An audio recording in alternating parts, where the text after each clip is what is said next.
देवकी नंदन महाराज कथावाचक आज हमारे साथ हैं। ये भी देख रहा हूं कि आपके चेहरे पर भी हंसी रुक नहीं रही है। 500 सालों का जो इंतजार है वो आज खत्म हो रहा है जी। क्या भाव मन में आ रहे हैं, क्योंकि आप भी अयोध्या में हैं, हम भी अयोध्या में हैं, ये जनता भी अयोध्या में है, क्या भाव मन में आ रहे हैं? देखिए, मैं एक बात आप सभी को बता देना चाहता हूं, जिस मनुष्य के संस्कारों का दमन हो जाता है ना, वो जिंदा नहीं रहता, वो मृत के समान है। आज भगवान श्री राम, इस भारत में हमें इस बात पे लड़ना पड़ा कि अयोध्या में राम आए थे कि नहीं। सनातनियों को इस बात का प्रमाण देना पड़ा कि यहाँ राम आए थे। ये सनातनी संस्कार, मुझे कई बार लगता है कि हमारे यहाँ कुछ ज़्यादा ही हम लोग विनम्र हो जाते हैं। सनातन धर्म होता ही सहिष्णु है, सहिष्णुता ही सिखाता है सनातन धर्म, तो इसमें गलत क्या है? कितना आपके घर से माँ को कोई अपमानित करे और आप वहाँ खड़े हों, आप क्या करेंगे? सहनशील रहेंगे? हमारी बहन को कोई कुदृष्टि से देखे, हम सहनशील रहेंगे? तो सहनशील हमें तब तक रहना चाहिए जब तक हम लोग धर्म पर आंच आते हुए न देखें।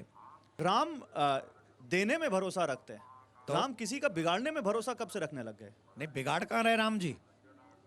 राम जी नहीं बिगाड़ रहे हैं, राम जी थोड़ी बिगाड़ रहे हैं। आप अंधेरा कर रहे हैं लोगों क्या? को। आप राम भक्त जो हैं, आप उनको कह रहे हैं कि इतना प्रकाश करो कि दूसरों के विधर्मियों के घर में अंधेरा हो जाए। हाँ, उन रावण के घर में अंधेरा होना चाहिए। रावण के घर में प्रकाश हो गया तो भक्तों का प्रकाश ढीला पड़ जाएगा। मैं आज भी कह रहा हूं, हमारे यहाँ कहते हैं धर्म की जय हो। तो आप किस अधर्म का, जो अधर्म पथ पर चलता हो वही अधर्मी है। नहीं तो देवकी नंदन महाराज, कौन है वो धर्मी, कौन है वो रावण जिसकी तरफ आप इशारा कर रहे हैं? जिसका आचरण गलत है, नाम दीजिए। जो राम को राम नहीं मानते, जो राम को काल्पनिक कह देते हैं, जो राम को मांसाहारी कह देते हैं, जो राम को उनके प्राकट्य महोत्सव में जाने के लिए कहते हैं राम आए ही नहीं थे, हम क्या करें, ड्रामा है, नाटक है, वो सब अधर्मी है। कांग्रेस पार्टी के नेता कह रहे हैं कि 22 तारीख के प्राण प्रतिष्ठा समारोह में हम नहीं आएंगे, हम बाद में चले जाएंगे। अखिलेश यादव ने भी कहा हम सब परिवार बाद में चले जाएंगे।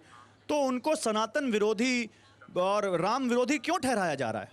मैंने तो नहीं ठहराया। नहीं, मैं आपसे पूछ रहा हूं। नहीं, मैं तो नहीं ठहरा रहा। अगर वो कभी भी आ रहे हैं, वो उनकी मर्जी, वो आए, राम को माने और उन लोगों को भी समझाएं जो कहते हैं रामायण को हम नहीं मानते, रामायण को जला देंगे, उन लोगों को भी समझाएं जो कहते हैं कि राम मांसाहारी हैं। नहीं तो क्या राम को मानने के लिए मंदिर आना जरूरी है? नहीं, मत आइए, लेकिन रामायण जलाना जरूरी है, मांसाहारी कहना जरूरी है, सनातन HIV है ये कहना जरूरी है, कोरोना ये कहना जरूरी है? इसी से आप सच्चे सनातनी हो गए? आप जिनका जिक्र कर रहे हैं, मैं नाम ही ले लेता हूं। आप स्वामी प्रसाद मौर्य को बोल रहे हैं कि उन्होंने जिस तरह से उनके समर्थकों ने रामायण के ऊपर सवाल उठाए, रामचरितमानस की प्रतियां उठाई, वो तो यहां तक कह रहे हैं कि कार सेवकों पर गोली चलाना सही था, वो उस वक्त की जरूरत थी। अल्प में सिर्फ इतना ही कहूंगा, विनाश काले विपरीत बुद्धि। राम का विरोध करके तो रावण भी नहीं बचा, ये तो न प्रसाद बरसात से ही बट जाएंगे इनके। हम बता रहे हैं, हम पे नाम मत बुलवाओ इनका। हाँ हाँ, असदुद्दीन ओवैसी तो कह रहे हैं कि मुस्लिमों अपनी मस्जिद बचा लो। डर तो वो दिखा रहे हैं मुस्लिम युवकों को, वो कह रहे हैं कि अपनी मस्जिदें बचा लो, बुरी नजर है। वो कह रहे हैं एक मस्जिद मुझसे छीन ली गई, दूसरी ना छीन जाए। डर तो वो दिखा रहे हैं। उनसे कहो 3 जाएंगी।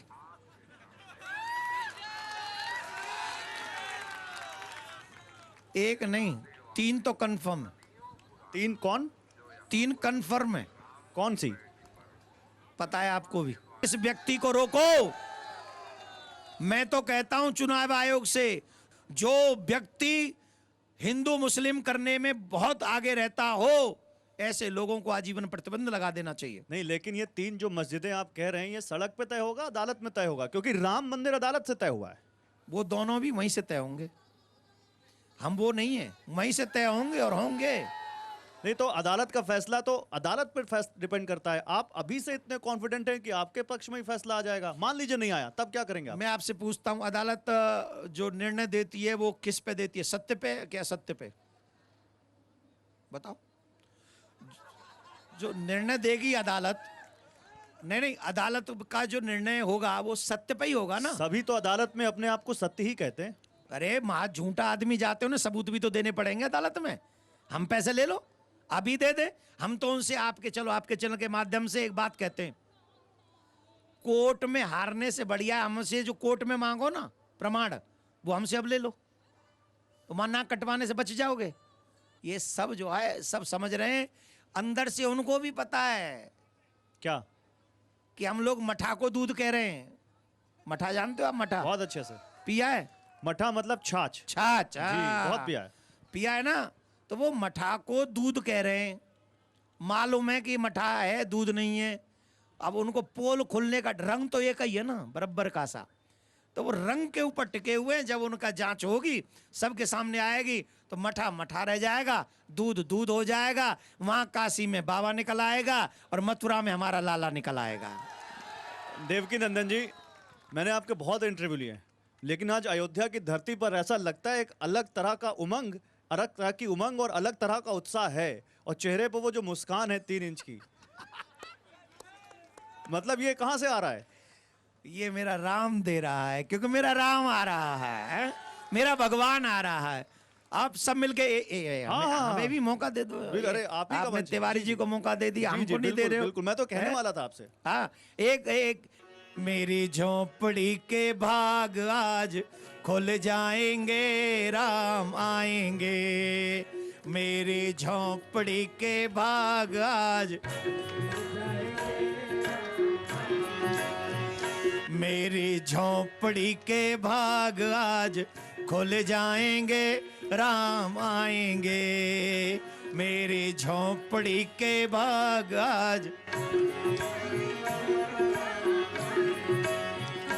हो आएंगे, आएंगे, राम आएंगे। हो आएंगे, आएंगे, राम आएंगे। मेरे जन्मों के सारे कष्ट मिट जाएंगे, राम आएंगे। मेरे जन्मों के सारे कष्ट मिट जाएंगे, राम आएंगे। राम आएंगे तो पल ना झुलाऊंगे, राम आएंगे तो हो, राम आएंगे तो पल ना झुलाओगे। राम आएंगे तो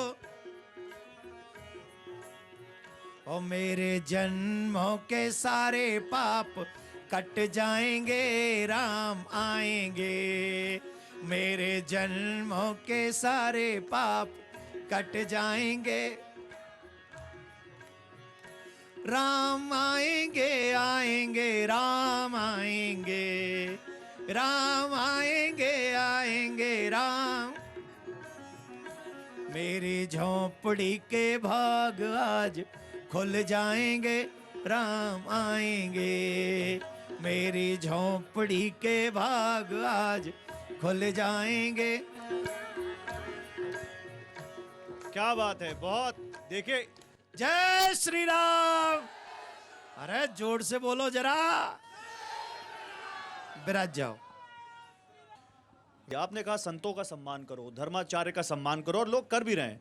फिर हमारे सनातन धर्म के शिखर पर बैठे, सनातन धर्म की सत्ता के शिखर पुरुष शंकराचार्य, उनका सम्मान क्यों नहीं हो रहा है? कुछ लोग उनको भी राम विरोधी क्यों ठहराने पर तुले हैं, अगर वो 22 जनवरी के इस कार्यक्रम से सहमत नहीं है तो? भगवान शंकराचार्य के ऊपर मैं टिप्पणी कर सकूं, मैं सिर्फ एक छोटा सा कथावाचक हूं, मेरी औकात नहीं। अब आप समझिए, उन शंकराचार्य भगवान ने यहाँ आने के लिए क्यों अभी प्रोग्राम नहीं किया होगा, जो मुझे लगता है।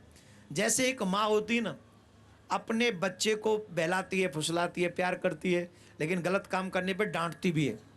और डांटती है तो वो उसके चेहरे पे डांट, वाणी में डांट दिखती है, पर हृदय में डांट नहीं दिखती है। हमारे शंकराचार्य भगवान भी माँ जैसे हैं, चारों के चारों माँ जैसे हैं। वो उनको लग रहा है कि हमारा प्रोटोकॉल होगा, हमारी व्यवस्थाएं होंगी, भीड़ भाड़ होगी, और वहाँ हमारे राम जी आ रहे हैं। इतनी भव्य दिव्य तैयारियां हो रही हैं, हमारे जाने से कहीं हमारे प्रेमियों को, हमारे बच्चों को, हमारे भगवान के उत्सव में कोई विघ्न ना आ जाए। इसलिए वो कह रहे हैं कि अभी हमारे बच्चे चले जाएं। जैसे नहीं होती, माँ कहती है पहले तुम खा लो, बाद में मैं खाऊंगी। वही स्वभाव हमारे शंकराचार्य भगवानों का है। वो कह रहे पहले तुम जाओ और फिर तुम दर्शन करके आ जाओ, उसके बाद जब हमें अवसर मिलेगा तो हम आ जाएंगे। वो ये नहीं कह रहे, वो ये कह रहे हैं कि शास्त्रों के सम्मत ये कार्यक्रम नहीं हो रहा है और इसको अभी नहीं होना चाहिए। वो कह रहे हैं कि अधूरे मंदिर में प्राण प्रतिष्ठा नहीं होती। अग्रवाल जी, आप एक बात को समझो कि अगर मुझे इस बस में नहीं बैठना है तो उसके लिए मुझे कुछ तो कहना ही पड़ेगा ना, कि इसकी चाबी नहीं सही लग रही, कि मुझे ड्राइवर नशे में लग रहा है, कि मुझे ये लग रहा है। डायरेक्ट तो नहीं कह सकते ना मैं नहीं जाऊंगा।